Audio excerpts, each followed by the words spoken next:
এই পার্টি কার পার্টি? মশিউর রহমান দাঁড়িয়েছে কার জন্য দাঁড়িয়েছে? এই যে লড়াই করছে কার জন্য করছে? বলে আপনাদের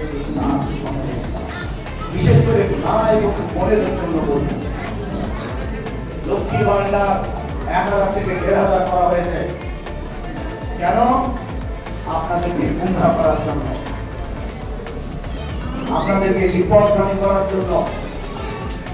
আপনাদেরকে ঠিক করতে হবে যে লক্ষ্মী ভান্ডারের কাছে ন্যায়ের আওয়াজ জয়ী হবে না পরাজিত হবে, ইনসাফের আওয়াজ জয়ী হবে না পরাজিত হবে। সেটা আপনাদের বাড়িতে বাড়িতে গিয়ে মায়েদেরকে বলতে হবে যে আমরা দুকে খুন করে পাঠানো হয়েছে, এখানে আমাদের আবাদ সম্পত্তিকে কেড়ে নেওয়া হয়েছে, এখানে এফআইআর করে আমাদের নাগরিককে বেনাগরিক করা হয়েছে। 1,500 টাকার বিনিময়ে এই বেনাগরিক ভারত চক্রান্তকে দূরীভূত করতে হবে। যদি সরকার পরিবর্তন হয় তবে লক্ষ্মীর ভান্ডার বন্ধ হবে না। যেটা আপনি পাচ্ছেন সেটা আপনার অধিকার, ফলে ওটা নিয়ে কোনো চিন্তার কাজ নেই। প্রত্যেক মায়েদেরকে বাড়ি বাড়ি যেতে হবে, দরজায় দরজায় ধরা অনেক অপমান করে ফেরত দেবে, আপনাদের অপমান করে।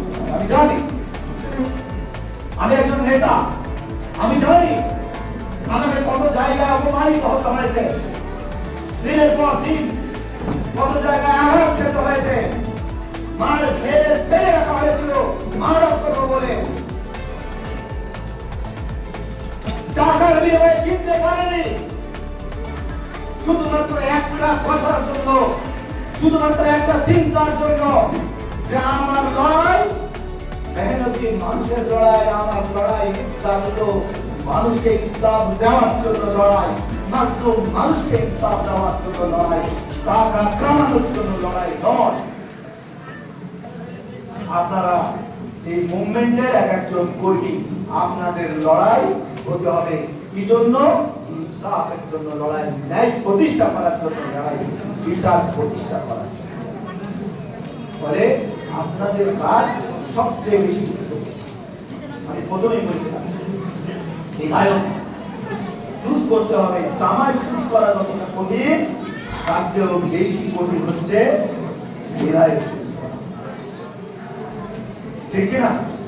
হ্যাঁ, বলবো ইনশাআল্লাহ পাক্কা হ্যাঁ পাক্কা। মাঠে নাম তো আসতে গিয়ে হ্যাঁ, বাকিরা হাত তো বলছেন না, মুশকিল পাচ্ছেন না।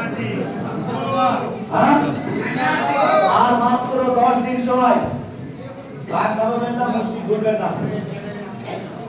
সময় কতদিন? 10 দিন। এই 10 দিন দিন রাত এক করে আমাদের প্রার্থীকে জেতাতে হবে। জেতাবো ইনশাআল্লাহ?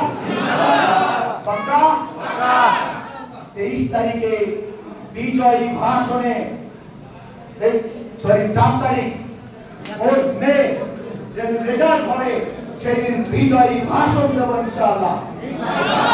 বিজয়ী ভাষণ, বিজয়কে উৎসর্গ করবো কাদের জন্য?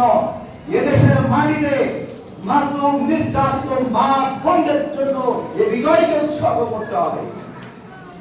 যারা দিনের পর দিন জেলে আছে তাদের জন্য এই বিজয়কে উৎসর্গ করতে হবে। ফলে বিজয়ের জন্য খাটতে হবে, মেহনত করতে হবে। কোরআনের আয়াত আছে, আমি না খাটলে আল্লাহ আপনার পরিবর্তন করবে না। এই খাটার আহ্বান জানিয়ে শেষ করছি। আসসালামু আলাইকুম।